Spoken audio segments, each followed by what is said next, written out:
اما بعد، محترم بھائیوں، بزرگوں اور دوستوں، ایک چھوٹا سا مسئلہ ہے، صحیح کتاب و سنت کی روشنی میں وہ مسئلہ آپ بزرگوں کی خدمت میں رکھنا چاہتا ہوں۔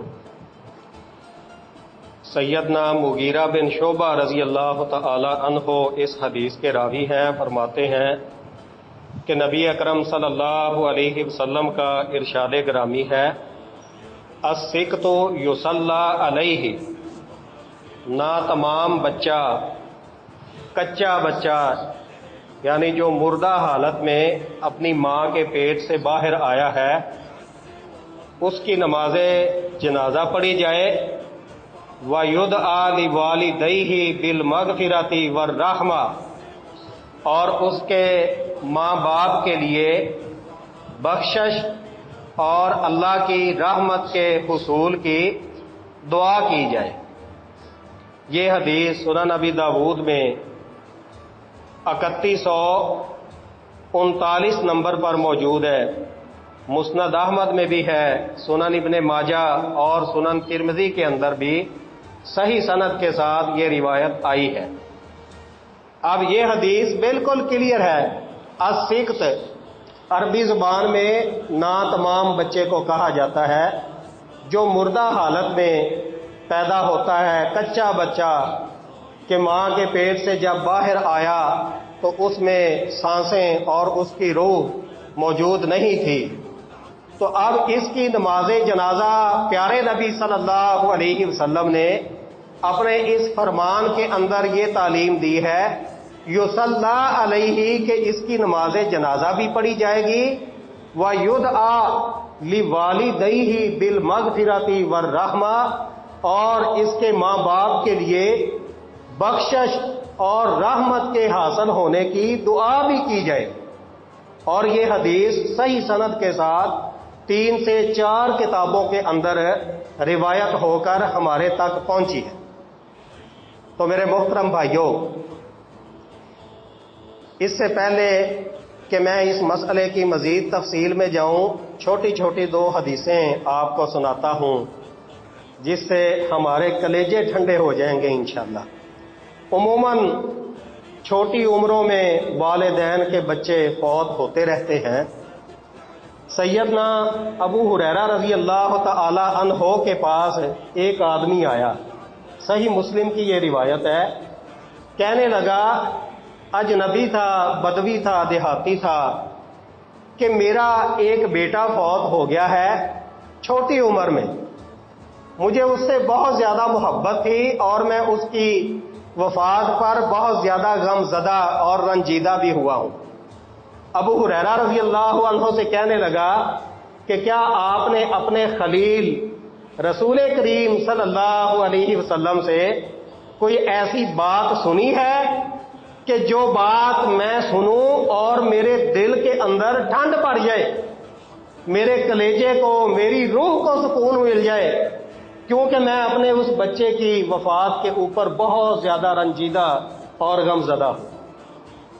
ابو ہریرہ رضی اللہ تعالی عنہ نے جب اس کا یہ سوال سنا تو فرمانے لگے، جی ہاں، میں نے پیارے نبی صلی اللہ علیہ وسلم سے آپ کے دکھ، درد اور رنج کا ایک نسخہ سنا ہوا ہے، اور واقعتاً ہی جب تو پیارے نبی صلی اللہ علیہ وسلم کی اس بات کو سنے گا تو تیرے دل کو سکون پہنچے گا، ٹھنڈ پڑ جائے گی۔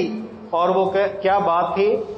سیدنا ابو ہریرہ رضی اللہ تعالیٰ عنہ فرمانے لگے کہ پیارے نبی صلی اللہ علیہ وسلم نے ارشاد فرمایا ہے کہ تمہارے چھوٹے بچے جو بچپنے میں فوت ہو جاتے ہیں، دعامیز الجنہ، وہ جنت کے کیڑے ہیں۔ جس طرح یہ جونکیں ہوتی ہیں نا جو نالوں کے اندر پانی میں موجود ہوتی ہیں، دعامیز، عربی میں اس طرح کے کیڑے مکوڑے کے اوپر یہ لفظ بولا جاتا ہے۔ تو پیارے نبی صلی اللہ علیہ وسلم نے فرمایا تمہارے بچپنے میں فوت ہونے والے بچے کیا ہیں؟ جنت کے کیڑے ہیں، اور یہ جنتی کیڑے تمہیں قیامت کے روز کس حالت میں ملیں گے کہ تم میں سے کوئی ایک جنت کے دروازے پہ پہنچے گا اور وہ اپنے والد کے انتظار میں باب جنت پر موجود ہوگا اور بہشتی دروازے سے اپنے باپ کو آتا ہوا دیکھتے ہی اس کو پہچان لے گا اور اس کے کپڑے سے ادھر سے آ کر پکڑ لے گا. یہ حدیث کے الفاظ ہیں. قمیض کے دامن سے آ کر اس کے کپڑے سے پکڑ لے گا. آپ نے فرمایا پھر وہ اس کو چھوڑے گا ہی نہیں حتی یدخلہ الجنت، یہاں تک کہ وہ چھوٹا سا بچہ اپنے ساتھ اس کو جنت میں لے کر داخل ہو جائے گا. اب یہ کتنا مطلب دل کو سکون پہنچا دینے والا بہترین نبوی نسخہ ہے. اسی طرح صحیح بخاری کے اندر ایک حدیث آتی ہے، پیارے نبی صلی اللہ علیہ وسلم کے پاس خواتین شکوہ لے کر آئیں کہ آپ مردوں کو، مراد صحابہ کرام کو تو کافی سارا وقت دیتے ہیں ان کی تعلیم و تربیت کے حوالے سے، کچھ وقت ہمارے لیے بھی نکالیں. تو آپ نے ان کو ایک دن دے دیا کہ آپ نے فلاں موقع پر فلاں گھر کے اندر جمع ہونا ہے. صحابیات رضوان اللہ علیہن وہ ساری ایک گھر میں جو مقرر ہوا تھا وہاں پر جمع ہو گئیں اس موقع پر اس دن. تو آپ صلی اللہ علیہ وسلم وہاں پر ان کو تعلیم دینے کے لیے آئے. آپ نے خواتین کو مسائل بتائے، ان کی تعلیم و تربیت کے حوالے سے باتیں کیں. جب آپ اپنی باتوں سے فارغ ہوئے تو سب سے آخر میں آپ نے یہ بات ارشاد فرمائی، اور وہ بات کیا تھی؟ آپ نے فرمایا کہ تم میں سے جس خاتون کے 3 بچے چھوٹی عمر کے اندر فوت ہو گئے، کن لہا سترن وحجابن من النار، وہ 3 بچپنے میں فوت ہونے والے بچے اس خاتون کے لیے جہنم کی آگ سے پردہ اور آڑ بن جائیں گے، رکاوٹ بن جائیں گے. ایک خاتون کھڑی ہو گئی، اللہ کے نبی صلی اللہ علیہ وسلم سے کہنے لگی، چونکہ اس کے 2 بچے فوت ہوئے تھے، اے اللہ کے رسول کیا خیال ہے 2 بچے بھی اگر فوت ہوئے بچپنے میں تو وہ بھی جہنم کی آگ سے پردہ اور رکاوٹ بن جائیں گے، جہنم میں جانے سے بچاؤ کا سامان، تحفظ کا ذریعہ ثابت ہوں گے. آپ صلی اللہ علیہ وسلم نے پورے 3 بار یہ بات فرمائی، وسنانی وسنانی وسنانی. ہاں بھائی، جس عورت کے 2 بچے فوت ہوئے، جس کے 2 بچے فوت ہوئے، جس کے 2 بچے فوت ہوئے، کیا مطلب کہ 2 بھی اس کے لیے وہ جہنم سے بچاؤ کا، تحفظ کا سامان ثابت ہو جائیں گے. تو اس لیے ہمیں یقیناً دل رنجیدہ ہوتا ہے، بہت زیادہ دکھ ہوتا ہے، بڑا غم پہنچتا ہے. اور میں یہ سمجھتا ہوں میرے ساتھ یہ اتفاق کئی دفعہ ہوا ہے اللہ کے حکم سے. تو یہ جتنا دکھ بڑے کی وفات پہ ہوتا ہے نا، میں سمجھتا ہوں کہ اس سے زیادہ دکھ چھوٹے بچے کی وفات پہ ہوتا ہے. لوگ کہتے ہیں نا کہ پھر کیا ہوا جی، چھوٹا سا بچہ ہے تو پھر کیا ہوا. حالانکہ چھوٹے بچے کا بھی اتنا ہی بلکہ اس سے بھی زیادہ دکھ ہوتا ہے جتنا کہ بڑے کی وفات پہ رنج پہنچتا ہے. لیکن میرے محترم بھائیوں، دل تھوڑا کرنے کی کوئی ضرورت نہیں ہے، کیونکہ یہ چھوٹی عمر میں فوت ہو جانے والے بچے تو جنت کے کیڑے ہیں، جہنم سے نجات اور تحفظ کا سامان اور ذریعہ. اب آ جائیے اپنے اسی موضوع کی طرف کہ جو بچہ ناتمام پیدا ہوتا ہے اس کا نماز جنازہ پڑھنا چاہیے. ہاں، نماز جنازہ نہ پڑھنا بھی ثابت ہے، لیکن پڑھنا بھی ثابت ہے. اور اس کی دلیل میں نے آپ کو یہ 3139 نمبر والی روایت سنن ابی داؤد میں، سنن ترمذی، ابن ماجہ میں اور مسند احمد کے حوالے سے 4 کتابوں کے اندر صحیح سند کے ساتھ آئی ہے، پیش کر دی ہوئی ہے. اب نہ پڑھنے اور پڑھنے میں ہم ذرا تقابل کر لیں، پھر بات پوری کرتے ہیں کہ نہ پڑھنے میں تو کوئی مواخذہ نہیں ہے، کیونکہ فرض نہیں ہے، یہ کوئی مواخذہ نہیں ہے، کوئی پکڑ دکڑ نہیں ہے، کیونکہ نہ پڑھنا بھی ثابت ہے. لیکن اگر پڑھ لیں تو بھائی 4 چاند لگنے والی بات ہے. وہ کیسے کہ ایک تو والدین کے لیے مغفرت اور رحمت کی دعا ہو جاتی ہے. جنازے میں دعائیں تو ہوتی ہیں، جب جنازہ پڑھیں گے تو دعائیں ہو جائیں گی والدین کے حق میں، ماں باپ کو یہ فائدہ ہوگا. اور دوسرا جو حاضرین جنازہ ہے، حاضرین جنازہ پڑھنے والے، ان کو بھی فائدہ ہوگا کہ اگر وہ صرف جنازے میں شریک ہوئے ہیں تو ایک احد پہاڑ جتنا ثواب ان کو حاصل ہوگا، اور اگر وہ جنازہ پڑھ کے واپس نہیں گئے بلکہ قبر تک پہنچے ہیں اور قبرستان میں اس کی تدفین سے فارغ ہو کر پھر واپس گھروں میں گئے ہیں تو کتنے احد پہاڑوں جتنا؟ دو احد پہاڑوں جتنا ثواب ملتا ہے۔ تو پھر کیا خیال ہے؟ پڑھ لینا ہی افضل ہے، بہتر ہے، اولا یہ بات ہے۔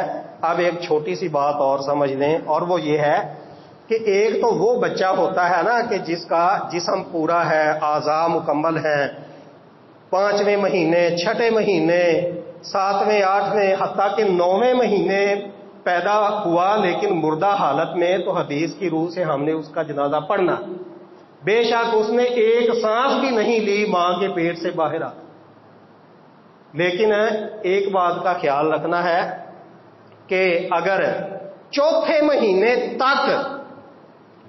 مہینے سے پہلے اگر وہ بچہ فوت ہو جائے، ماں کے پیٹ سے مردہ حالت میں نکلے، تو پھر اس کا جنازہ نہیں پڑھنا، کیونکہ ہماری جو تخلیق ہے نا، ہماری پیدائش کا جو طریقہ کار ہے، وہ سیدنا عبداللہ بن مسعود رضی اللہ تعالیٰ عنہ کی ایک حدیث کے اندر نقل ہو کر آیا ہے۔ پیارے نبی صلی اللہ علیہ وسلم نے فرمایا، ابن مسعود رضی اللہ عنہ اس کے راوی ہیں، اور یہ حدیث ہے متفق علیہ، بخاری مسلم میں موجود ہے۔